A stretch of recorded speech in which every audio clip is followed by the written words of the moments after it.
இன்னைக்கு காலையில் மாடு மேய்ச்சிட்டு வீட்டுக்கு போகிறப்போ வண்டி நின்றுருந்துச்சு. ஆம்புலன்ஸ் போல் என்னென்னு பார்த்ததுக்கு வண்டி ஆக்சிடென்ட் வரலான்னு நினச்சேன். இல்லை, வண்டி டயர் வெடிச்சு போச்சு.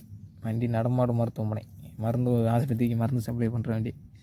டயரு கிழிஞ்சு வச்சு தேஞ்சு போய் கிழிஞ்சிருச்சு. டயரு வெயிட் தாங்காமல்.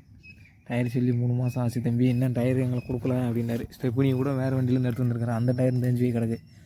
எப்படின்னு பாருங்கள், நடமாடு மருத்துவமனை வண்டி. அப்புறம் என்னென்ன எனக்கு கிடக்கு, சாக்கி இல்லை தம்பி, சாக்கி இருக்குது சேர மாட்டேது அப்படின்றாரு. ஏற மாட்டேதுன்றோம். சரி டாக்டர் சாக்கி வாங்கிட்டு வரேன் ஊருக்குள்ளே போயின்னு சொல்லி வாங்கிட்டு வந்தேன். கிழிஞ்சு வச்சு. அது ஏதோ பிரசவம்னு சொல்லி வேமா வந்திருக்காரு போல், வளவுன்னு சொல்லி கொஞ்சம் பொறுமையாக வந்திருக்காரு. இல்லாட்டி வண்டி பரட்டி இதாக இருக்குது தம்பி, வண்டி பரண்டுருக்குன்றார். சரி நேற்று உள்ளே கன்சியூவான உட்காந்துட்டாங்க. அவங்க பஸ்ஸில் ஏற்றி விட்டு வண்டி அண்ணே டயரை மாட்டி அனுப்பிச்சி விட்டோம். முன்னாடி போனவர் அண்ணே. எப்படின்னு பாருங்கள், டயரு சொந்த காசில் வாங்கி போட்டு டிரைவர் ஓட்டுவாங்க. கருமன் சர்வெண்ட்டு வண்டி ஒரு பொது சேவை வண்டின்னா ஒரு டயர் கூட மாட்டாமல் இருக்காங்க கவர்மெண்ட்டு. எப்படின்னு பாருங்கள்.